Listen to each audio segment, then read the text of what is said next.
0374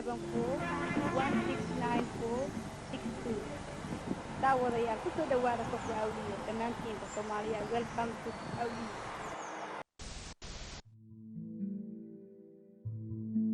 I was born in Somalia in 1989. We moved to Kenya in 1991. We came to the United Kingdom, London in 1993. So when we came here, I was still very young. I have absolutely no recollection of Somalia or Kenya or even the journey here.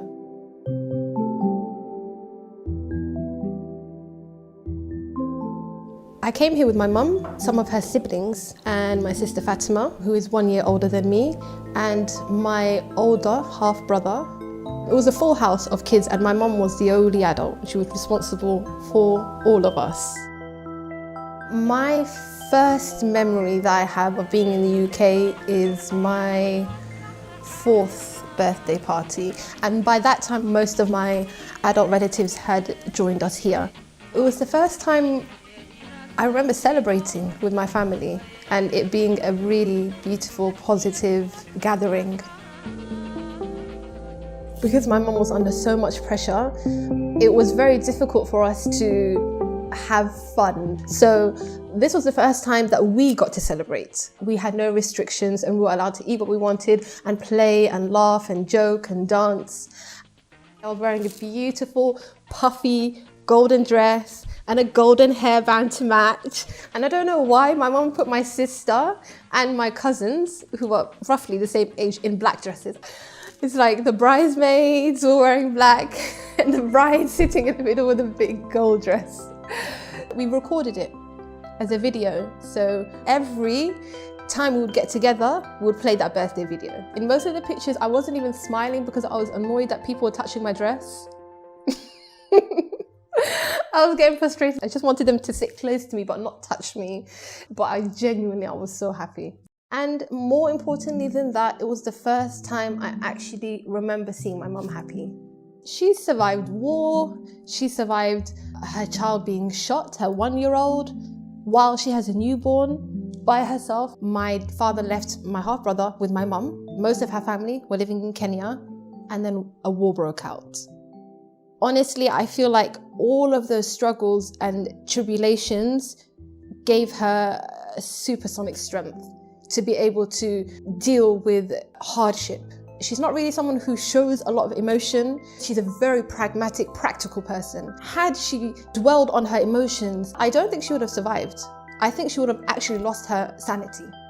I aspire to be like her, or even a fraction of the woman she is. We moved a lot as children. We lost count how many times we moved houses. Some of them we lived in for such a short time we didn't even unpack. I didn't really mind moving house, I minded moving schools. You get attached to your peers, you get attached to your teachers and familiarity, and you need that stability. So I think I went to at least 4 primary schools.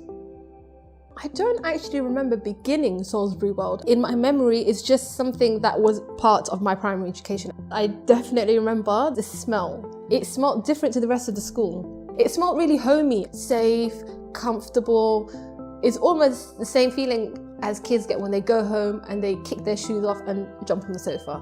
I genuinely loved coming so much, and it was something that I got to experience with my sister as well. My mum doesn't want to go back, and I don't blame her because she remembers. She's absolutely traumatized. And I think every time something happens, particularly in Somalia, in Mogadishu, it puts her off even more.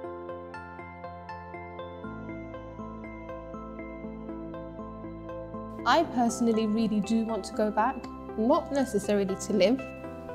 I follow a few pages on Instagram about Somali history and Somali heritage. It's just so beautiful, and it's also really heartbreaking because I feel like, in a sense, we were deprived of that.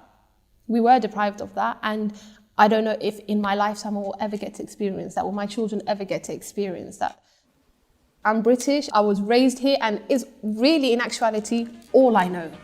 But when someone says, like, where are you from? The first thing that comes to my head is always Somalia.